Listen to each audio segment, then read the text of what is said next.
우리 계속해서 데살로니가후서 3장을 읽습니다. 오늘 묵상의 주제가 주의 인도. 주님께서 우리를 어디로 인도하시기를 원하는가?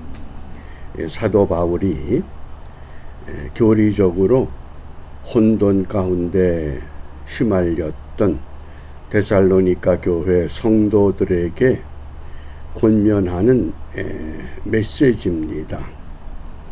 우리 5절 말씀을 다 같이 함께 읽습니다. 주께서 너희 마음을 인도하여 하나님의 사랑과 그리스도의 인내에 들어가게 하시기를 원하노라. 아멘. 사도 바울은 두 가지를 권면합니다. 주님께서 너희 마음, 너희 생각, 너희 삶, 너희 생명을 어디로 인도하느냐? 첫 번째, 하나님의 사랑. 하나님의 사랑으로 인도하기를 원합니다. 그리고 두 번째, 그리스도의 인내. 저는 여기에 성경 전체의 맥락에서 또 하나를 첨가하면 오늘 이 시대를 살아가는 그리스도인들에게 성령의 위로가 필요합니다. 이 세 가지를 기억하시길 바랍니다.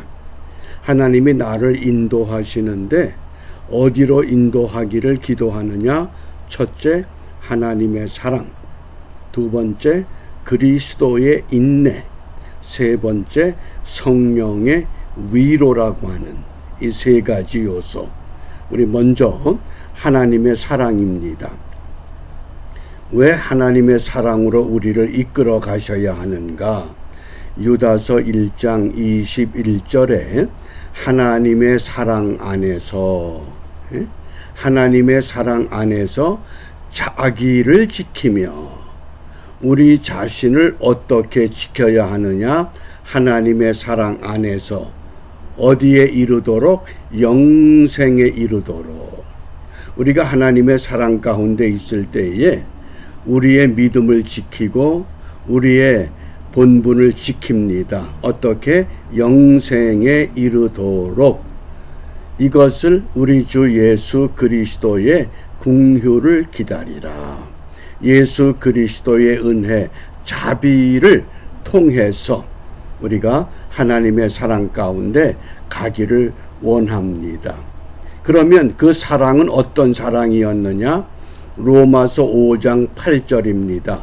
우리가 아직 죄인 되었을 때에 그리스도께서 우리를 위하여 죽으심으로 하나님께서 우리에게 대한 자기의 사랑을 확증하셨느니라. 이것이 하나님의 사랑입니다.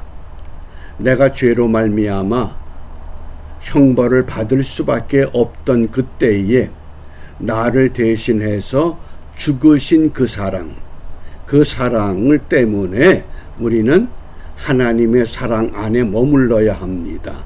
그 사랑 안에서 자기를 지키고 영생에 이르기까지 하나님의 사랑 가운데 거하는 은혜를 기도합니다.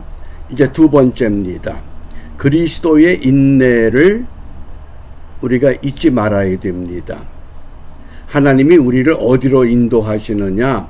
우리가 육의 사람이기 때문에 육이 좋아하는 좋은 집, 좋은 차, 좋은 옷, 좋은 음식, 건강함, 늘 이런 것에만 우리가 매달리기가 쉽습니다. 그런데 그것보다 더 중요한 것, 하나님의 사랑이요. 두 번째는 그리스도의 인내입니다. 그 인내는 어떤 내용이냐? 히브리서 12장 2절입니다. 믿음의 주요 또 온전케 하시는 이인 예수를 바라보자. 저는 그 앞에 있는 즐거움을 위하여 십자가를 참으사. 이게 인내입니다. 도저히 내 힘으로 감당하기 어려운 그 험한 십자가, 그 고통, 그 어려움, 그 질고, 그 가난, 그 괴로움, 그 눈물, 이것을 참으사, 그게 그리스도의 인내입니다. 그래서 주님께서 십자가를 참으셨기 때문에 부끄러움을 개의치 아니하시더니 하나님 보좌 우편에 앉으셨느니라. 결론은 이미 내려져 있습니다. 하나님 보좌에 우리가 올라갑니다. 무엇을 통해서? 하나님의 사랑을 통해서. 두 번째는 그리스도의 인내를 통해서. 우리에게 그게 필요합니다.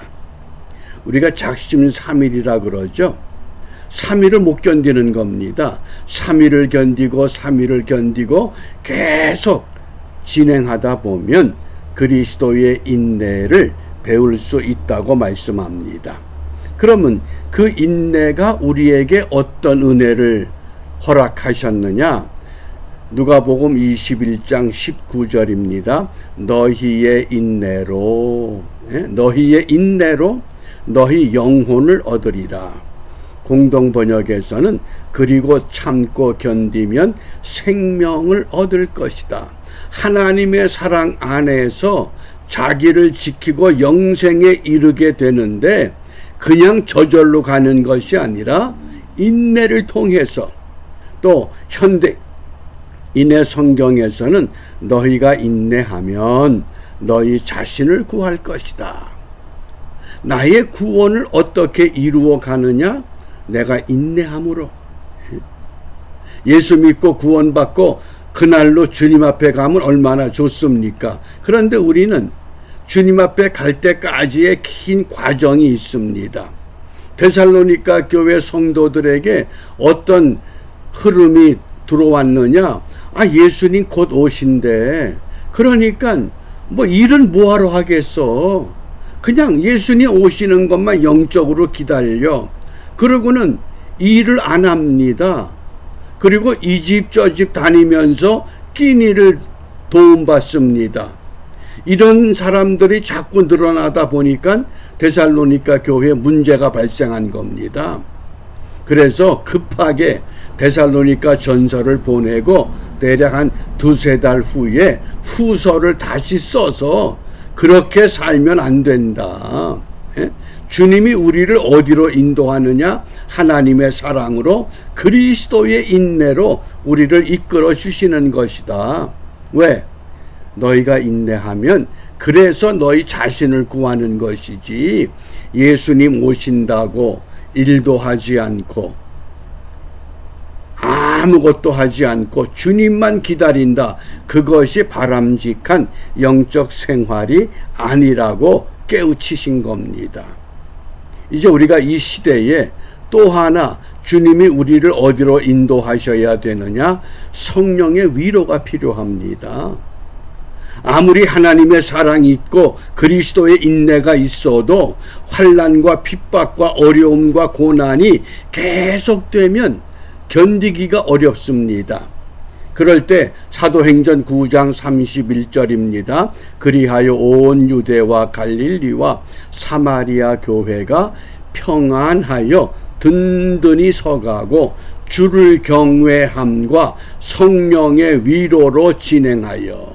성령의 위로가 나타나니까 그 고난과 어려움 가운데 있던 사람들이 교회로 모여옵니다. 왜? 성령의 위로를 받으니까 모든 문제를 해결받기 때문에. 그 위로는 어떤 힘이 있습니까?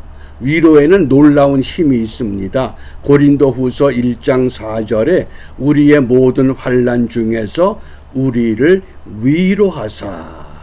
환난 가운데서 우리를 위로하면 우리로 하여금 하나님께 받는 위로로서 모든 환난 중에 있는 자들을 능히 위로하게 하시는 이시로다.